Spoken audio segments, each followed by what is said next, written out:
एक निकालाच्या दिवशी विद्यार्थी धावत धावत मुख्याध्यापकांकडे आला आणि मुख्याध्यापकाने त्याने विचारलं, सर वर्गात दुसरा नंबर कुणाचा आला?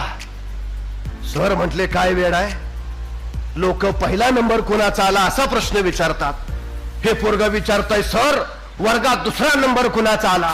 ते सर म्हटले, बाळ अरे पहिला नंबर कुणाचा आला असं विचारावं. तो विद्यार्थी म्हणला, सर पहिला मीच आहे हे मला माहिती आहे, दुसरा कुणाचा आलाय ते सांगा.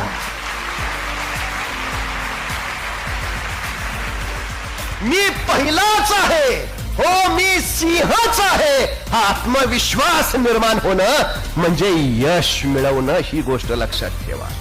आणि हा आत्मविश्वास कधी येतो?